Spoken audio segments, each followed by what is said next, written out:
오늘도 여러분 이 밤에 참 잘 나오셨습니다. 오늘 무엇을 즐기며 사십니까? 무엇을 즐기며 사십니까? 라고 하는 영적 주제를 가지고 잠시 말씀을 나누길 원합니다. 이 시편 40편을 이렇게 묵상하면서 깨닫게 되는 것 중에 하나는 다윗이 어떤 인물인가를 점점 알게 되는 거예요. 그래서 참 기쁨이 있고 제 안에 잔잔한 행복이 이렇게 깃들게 되는 것을 경험하게 됩니다.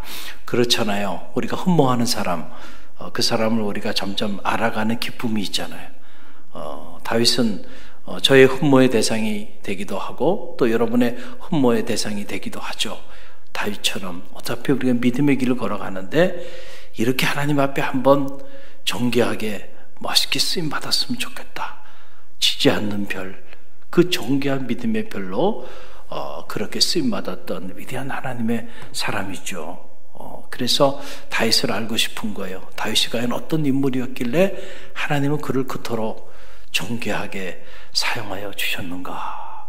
오늘 이 다윗이 어떤 인물이었는지 또 한 자락을 배우게 됩니다. 여러분, 우리가 누군가를 알라고 하면 그 사람이 주로 무엇을 좋아하는지, 주로 그 사람이 무엇에 이렇게 즐거워하며 살아가는지 그걸 보면요, 그 사람이 어떤 사람인지 다 알 수 있습니다. 여러분은 주로 뭘 좋아합니까? 여러분은 주로 무엇을 즐기며 사냐? 그 사람이 기뻐하는 거, 그 사람이 좋아하는 게 뭘까? 그걸 보면 이 사람은 이런 사람이구나 라고 하는 거를 우리가 알게 돼요. 그 사람들이 이제 처음 만나면 이제 그 사람에 대해서 알고 싶어서 물어보는 게 뭘 물어봐요? 대화하다가 취미가 뭐냐고 물어본단 말이에요. 취미. 그쵸? 취미가 어떻게 됩니까? 라고 물어봐요. 왜 그 취미를 물어보냐면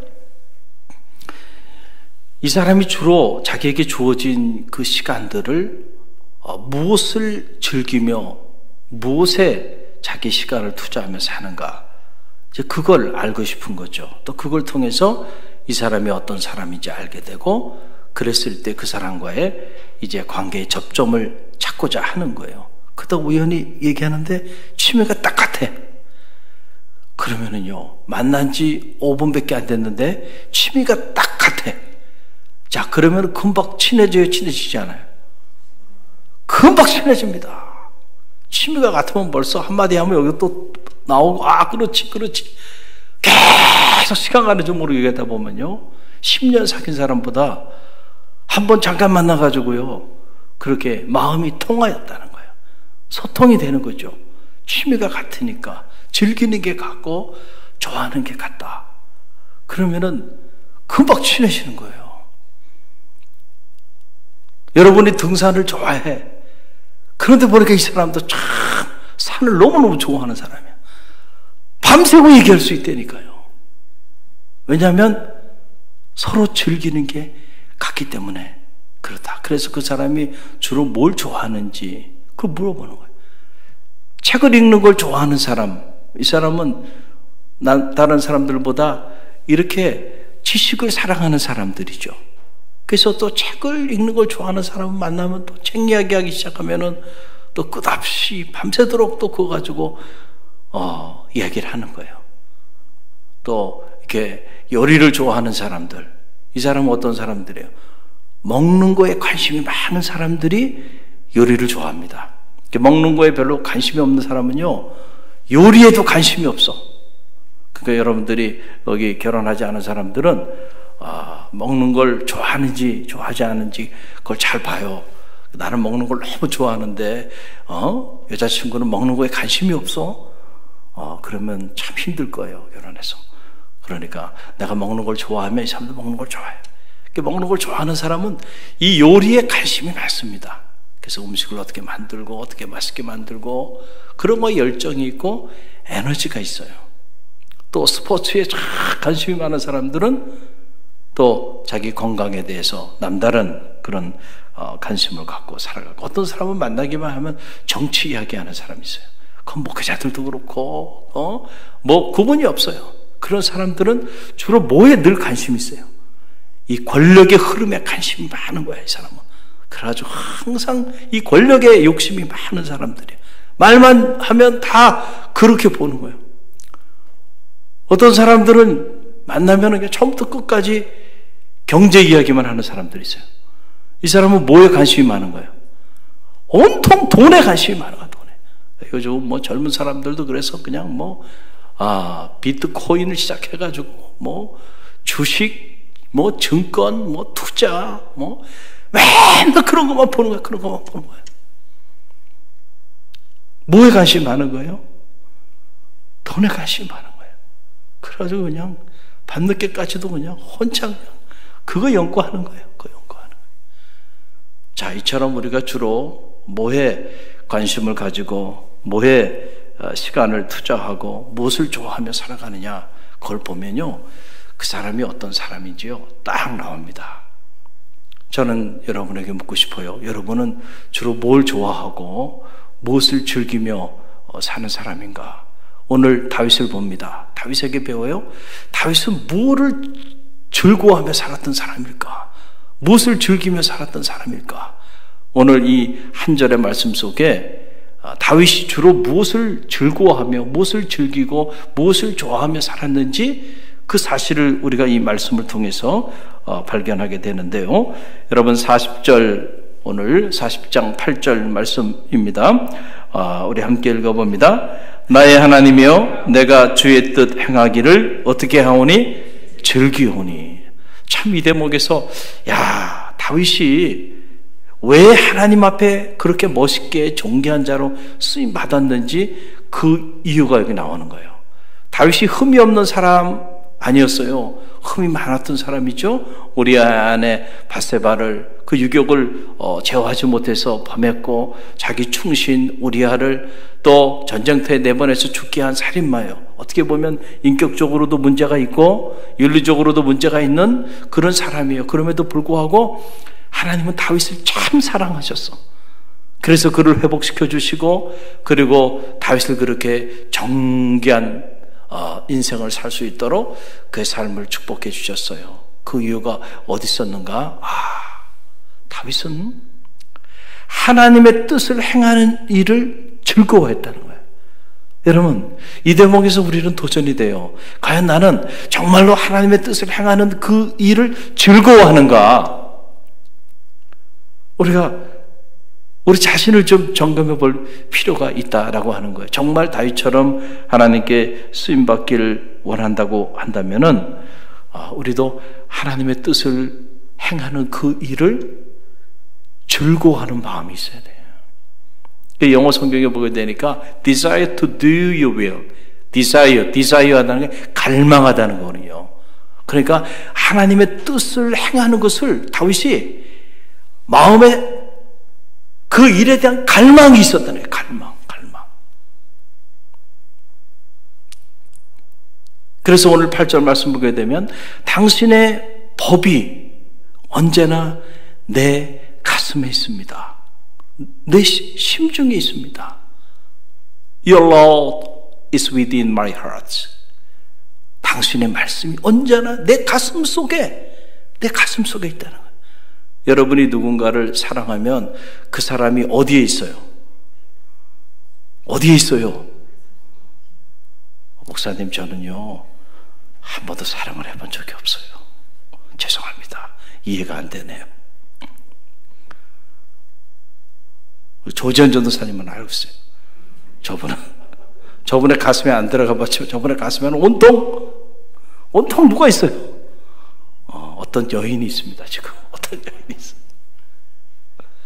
그래서 영어에도 사랑한다 이런 표현보다도 Don't forget, you're always in my heart. 당신은 잊지 마. 언제나 당신은 내 가슴 속에 있어. 야, 이게 더 사랑한다는 말보다요, 더 그렇죠?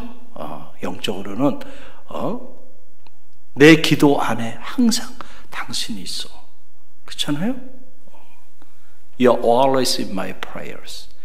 너는 항상 내 기도 안에 있어.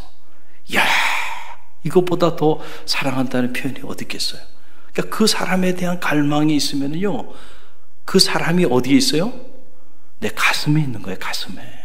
자녀를 사랑하면 자녀가 어디에 있어요? 가슴에 있는 거야. 다른 데 있는 게 아니고 가슴에 있어요. 그러니까 지금 다윗이요, 여호와의 그 법을, 하나님의 뜻을 행하는 일을 즐거워했다 그러는데 그 즐거워하는 정도를 얘기하는 거예요.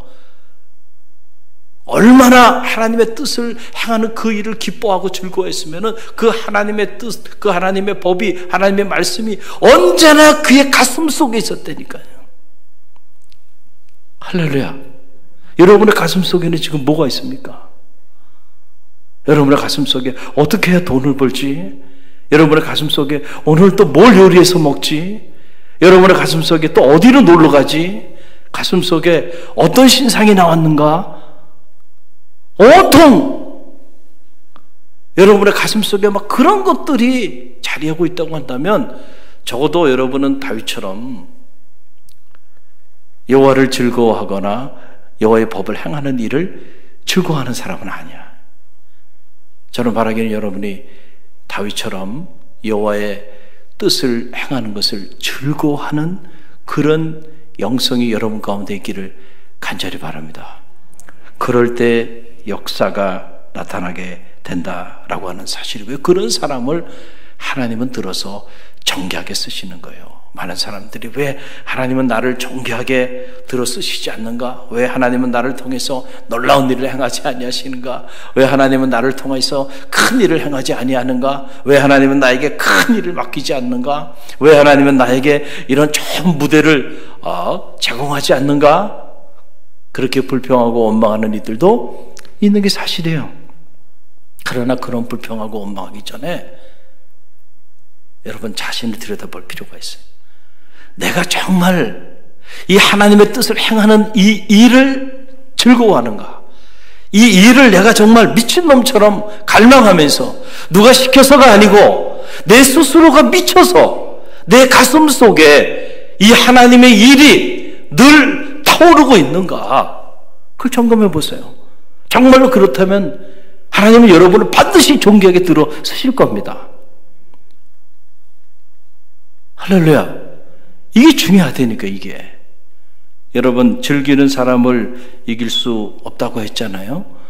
여러분 자녀들에게도 이 공부하라 한다고 애가 공부합니까? 공부하라 그러면 죽어도 공부 안 하는 애들이 있어요. 왜냐하면 걔는 공부하는 게 싫은 거야. 공부만큼은 하기 싫은 거야. 그런데 자꾸 공부하라 그러니까요, 얼마나 마음에 큰 상처가 되겠어요. 그런 애들은요, 공부하라고 자꾸 그러면 안 돼. 그럴수록 점점 공부로부터 멀어집니다. 공부도요, 지가 좋아서 해야 돼. 할렐루야. 그런데 그냥 공부하라 그러니까 마지못해 책상에 앉아 있어요. 학교 가라 그러니까 가긴 가는데 도살장 끌려가듯이 가요. 자, 이런 애가 어떻게 공부를 잘할 수 있겠나요? 공부하는 게 재밌어야 돼. 수학 문제 푸는 게 너무너무 재밌어. 영어 공부하는 게 막 너무너무 재밌어요. 새로운 단어 막 알고 이러는 게 막. 그래야 공부를 잘하게 되는 거예요. 누가 보든지 보지 않든지 그냥 자기가 미쳐서 막 어려운 수학 문제 푸는 거 내기하고 말이죠. 그거 풀리고 나면 그 성취감 때문에 막 너무너무 기쁘고. 그래야 공부를 잘하는 거죠. 할렐루야. 아멘이 안 나오세요. 그렇기 때문에 자녀도요, 어릴 때 특별히 제가 이렇게 보니까 미국하고 한국하고 차이가, 자녀 교육의 차이가 이런 면에서 있더라고요. 제가 이렇게 초, 중, 고등학교를 다 한국에서 이렇게 대학까지 다녔잖아요. 경험해 보니까 우리는 일종의 공부가 벌 쓰는 것 같은 느낌을 받게 해. 어릴 때부터. 그래서 강제로 공부를 이렇게 시키는 분위기, 학교도 그렇고 집에서도 그렇고. 그러니까 항상 공부하는 일은 큰 노동을 하는 일이고, 공부하는 일은 힘든 일이고, 공부하는 일은 지겨운 거고, 공부하는 것은 일종의 벌을 쓰는 것 같은 시간이야. 그래서 1시간만 하고 말게, 2시간만 할게, 이런 거예요. 근데 내가 미국에서 킨더가든을 보내보고 아이들 보내보니까 공부를 가르치는데 초등학교 때도 공부하는 걸 보니까 놀이를 통해서 공부를 가르치더라고요. 야, 우리가 생각하는 진도는 많이 나가는 것 같지 않은데 아이들이 이렇게 학습을 하는 것 자체를 놀이를 통해서 배우니까 그걸 즐겨. 학교 가는 걸 즐기고 공부하는 걸 즐기고. 할렐루야. 그래서 실제로요, 중학교, 고등학교까지의 아이들 그 학습 능력을 테스트해 보면 아마 대한민국이 세계 랭킹이 있을 거예요. 그런데 대학 들어가고 대학원 들어가면서 보면 그때부터 처지기 시작하는 겁니다. 미국 애들은 대학 들어가면서부터 진짜 공부하는 겁니다. 진짜로 공부하는 거예요. 자기가 좋아서 하는 거예요. 대학원 가면 뭐 말할 필요도 없어요. 다 정말 공부에 미친 사람들만 대학원 다니고 있는 거예요. 지가 좋아서 하는 거예요. 그러니까 선생님이 있든 없든 자기가 스스로 공부를 하는데, 우리는 대학원까지 다녀도 교수님이 안 보면 공부 안 하고, 교수님이 숙제 내주면 하고, 끌려다닌단 말이에요. 끌려다닌다. 그러니까 게임이 안 되는 거예요. 그래서 우리나라가 세계 경제 10위권 안에 들긴 했지만 아직 전 세계에서 세계 100위권 안에 드는 대학이 하나도 없는 거예요. 그 이유는 어디냐면 여전히 우리가 즐기며 스스로 자원하면서 그렇게 공부하는 학생들을 만들지 못하고 이렇게 강제로 마지못해서 끌려다니면서 억지로 학습하는 이런 환경 속에 있기 때문에 아직은 그런 우수한 학자들이 나오지 못하고 있는 이런 상황이 있다는 거예요. 신앙생활도 저는 마찬가지라고 생각이 들어요.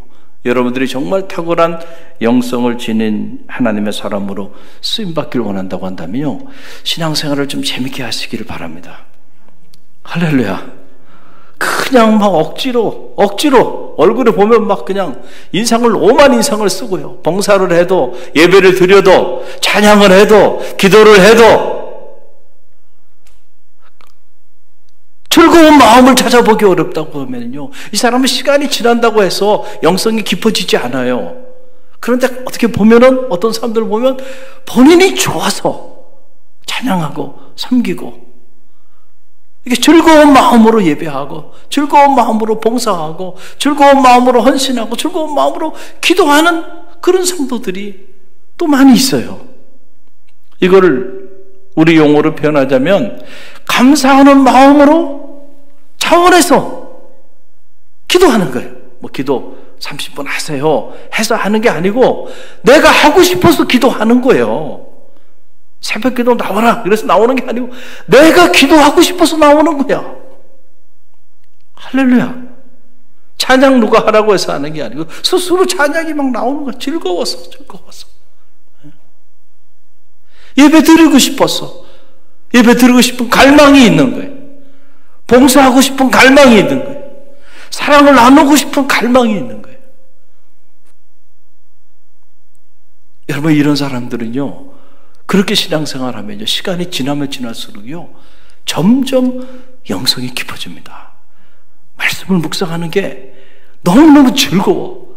그래서 그 목사님이 이렇게 말씀 묵상하세요 해서 하는 게 아니고 내가 스스로 말씀을 통독하고 또 좀 더 알고 싶어가지고 말씀을 연구하고 스스로 하는, 그럴 때 그 사람 시간이 지나면요 정말 뿌리 깊은 영성이라는 것이, 저런 사람들은 시간이 지나면서 정말 익어간다는, 사람이 익어간다는 게 저런 거구나. 보여요. 눈에 보여. 점점 더 이렇게 성숙해져가는 모습들이 눈에 보인다는 거예요. 사랑하는 성도 여러분, 저는 바라기는 여러분이 오늘 이 밤에 참 잘 나오셨어요. 갈릴리 교회는 전반적으로 보면 분위기가 감사하는 마음으로 또 자원하는 마음으로 그렇게 섬기고 기도하고 봉사하는 그런 성도들이 많은 교회예요. 이건 제가 갈릴리 교회 담임 목사라 하는 얘기가 아니고 객관적으로 봤을 때 그래요. 할렐루야. 우리는 우리끼리만 있으니까 비교가 잘 되지 않아서 모르죠. 그러나 저는 많은 교회들을 보고 있어요. 또 많은 목회자들과 교제하고 있으니까 이렇게 듣고 보면 갈릴리 교회는 대단한 교회구나. 할렐루야. 사순절 40일 릴레이 기도했다니까요. 다 놀라더라고요. 야, 어떻게 그걸 할 수 있었니? 이 코로나 시대에. 하려기는 어렵게 하잖아요. 할렐루야. 그 오늘도 오전에 어느 목사님하고 대화를 이렇게 나누는데, 우리 탄자니아 차케차케 마을, 그 섬마을 아이들 100명을 품고 이렇게 선교주의를 한다니까 깜짝 놀랐네. 어떻게 그런 걸 할 수 있냐? 어떻게 그런 걸 할 수 있냐? 할렐루야. 근데 제가 이렇게 보니까요, 이번에도 기도하는 마음으로 생명과 나눔의 선교주의를 이렇게 준비하면서 제 안에 참 간증도 많고요, 큰 감동이 되는 일들이 많이 일어나고 있어요. 내가 주일날은 말 못해도 오늘 금요일이 되는 얘기할 수 있어요. 또 이 자리에 계신 우리 권사님 너무너무 제가 감동이 되더라고요. 저는 간사님이 100명을 이렇게 해서 아이들 이렇게 가져온다 그러길래 제가 믿음이 약했던 것 같아요. 50명만 하십시오 그랬어요. 50명만. 100명은 너무 많습니다. 그리고 우리 교육자들에게도 한 100명 이렇게 하는데 50명만 되면 참 대단한 건데, 성공하는 건데 이랬는데, 지금은 이제 50명이 문제가 아니고요, 이제 빨리 하지 않으면 이제 할 아이가 없어요. 할렐루야. 그런데 이걸 내가 이렇게 보니까요, 자원하는 마음으로 이렇게 섬겨주셔. 그리고 그 자기 아이 그거 보고 사진 찍으면서 그 기뻐하는 모습들을 보니까요, 아, 감동이 되고요. 지난주 수요 예배 끝나고 난 다음에 어느 권사님이 이 자리에 계세요. 근데 아름다운 헌신이라 간증하는 거예요. 권사님이 상담을 하고 싶대요. 그래서 난 또 무슨 일이 있는가 염려를 했어요. 그랬더니 목사님, 그게 무슨 일이신데요? 그랬더니 그 전주 3부 예배 설교를 듣고 마음에 이 탄자니아 차케차케 마을 아이들에게 빵과 복음을 전하고 싶은 강한 마음을 받았다는 거예요. 그래서 남편 권사님하고 의논했는데 보니까 나이가, 지금 이 자리에 계세요, 나이가 연로하시잖아요. 아이들 최소한 한 10년 정도는, 평균 10년 정도는 이렇게 도와줘야 될 것 같은데 미래가 어떻게 될지 모르잖아요. 어르신들이 나이가 많으시니까. 그러면서 조심스럽게 저한테 물어보는 거예요. 저희가 한 이 정도의 헌신을 하고 싶은데 이렇게 해도 되나요? 근데 그 이 정도라고 하는 그 금액이 제가 딱 듣는 순간 너무 큰 돈인 거야. 이분들에게는 너무 큰 돈인 거예요. 그래서 제가 권사님 안 하셔도 괜찮아요. 권사님께 기도만 해주셔도 돼요. 할렐루야. 여러분, 기도만 해도 됩니다. 절대 여러분 마음에 부담 갖지 마세요. 형편이 안 되고 여건이 안 되시는 분들은 중보하며 기도해 주는 것이 어떻게 보면 그 이상 큰 일이에요. 그러니까 모두가 다 해야 되는 거 아니에요. 그렇다고 한다면 우리 교인 숫자만큼 아이들 품어야죠. 할렐루야. 그런데 이분의 마음에는 정말 후원하고 싶은 마음이 있는 거예요. 그러다 보니까 너무 큰 액수예요, 제가 보기에는. 그래서 제가 그 마음은 알겠으니까 그냥 기도만 해주시고 이렇게 안 하셔도 된다고. 그랬더니 저를 보시더니, 아니 목사님, 이 정도는 저희 하실 수 있습니다 딱 얘기하시는데 저를 나무라는 것 같더라고요. 그래서 제가 그래요? 그러면 제가 한번 기아대책에 간사님한테 알아보겠습니다. 그리고 그 자리에서 전화를 했어요. 했더니 간사님이 하시는 말씀이, 형편껏 하시면 됩니다. 그래서 내가 1년을 할 수 있으면 1년 해도 되고, 2년 하면 2년 해도 되고, 3년 하면 3년 해도 되고, 그리고 아이들이 의외로 많이 이런저런 사고로 또 질병으로 세상을 떠나는 아이들이 많다는 거예요. 그러니까 그렇게 장기적으로 후원하는 경우들이 의외로 그렇게 많지 않다는 거예요. 난 그 의미가 뭔가 그랬는데, 이번 주에 보니까 여기 도순덕 권사님이 후원한 한 아이, 또 가족 전체 이름으로 다 이렇게 여러 명 했는데 그 중에 한 아이가 적혈구 질병으로 그만 세상을 떠났어요. 그래가지고 후원하기로 이렇게 약정을 해놨는데 타이밍이 늦은 거죠. 적혈구에 이렇게 질병이 많이 생긴대요. 이번 주에 이제 그 탄자니아 작게 마을 영상을, 그 현지 영상을 여러분 보겠지만 정말 열악해요. 그러니까 아이들이 질병이 안 생길 수가 없어. 그런데 치료를 받지 못하니까 수명이 길지 않은 거예요. 그래서 아이들이 많이 이렇게 세상을 어린 나이에 떠나기도 하는데 벌써 한 아이가 세상을 떠난 거야. 그러니까 우리 권사님 마음에 진짜 더 빨리 그 아이를 후원했더라고 한다면 그런 마음이 들잖아요. 할렐루야. 그래서 하여간 중요한 거는 내가 1년을 할 수 있으면 1년을 섬기다가 1년까지 하고 그 다음에 내 형편껏 그것이 못하게 되면 통보만 해주면 돼요. 그러면 그 아이는 또 다른 사람들에게 연결을 해서 후원을 할 수 있게끔 하니까 자원해서 할 수 있다는 거예요. 그래서 제가 그 말씀을 드렸더니 권사님이 너무 기뻐하시더라고요. 어린아이처럼 기뻐하셔. 그러면서 그 아이 보시고 그 기뻐하는 모습을 제가 보니까 참 마음에 감동이 되더라고요. 그날 집에 가면서 우리 집사람하고 그 얘기를 제가 이렇게 했어요.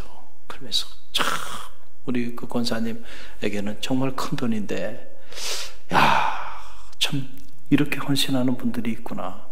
그런 기도가 안 나올 수가 없어요. 할렐루야. 그러니 하나님이 얼마나 기뻐하시겠어요. 오늘 새벽에도 그런 생각이 들더라고요. 기도하는 중에 우리가 탄자니아 아이들 그 작게 마을 한 공동체에 그 100명이나 되는 그 어린 아이들을 우리 갈릴리 교회가 통째로 품는데 어떻게 하나님이 이 갈릴리 교회를 외면할 수 있겠는가? 아멘입니까? 할렐루야. 어떻게 이런 교회를 하나님이 축복해 주지 않겠어요?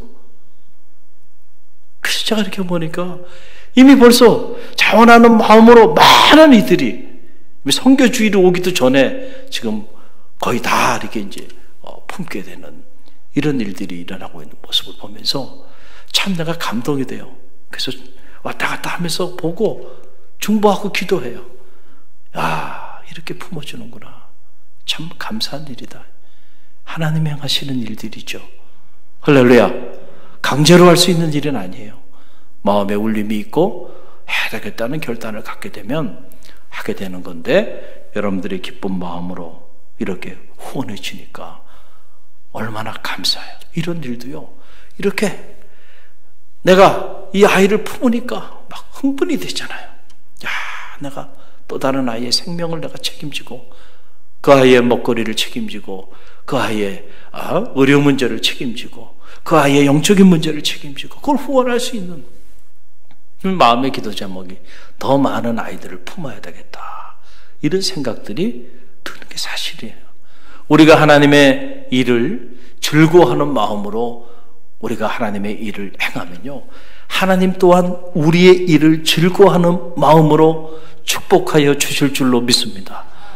우리는 하나님의 일을 하고 하나님은 우리 일을 행하시는 거예요.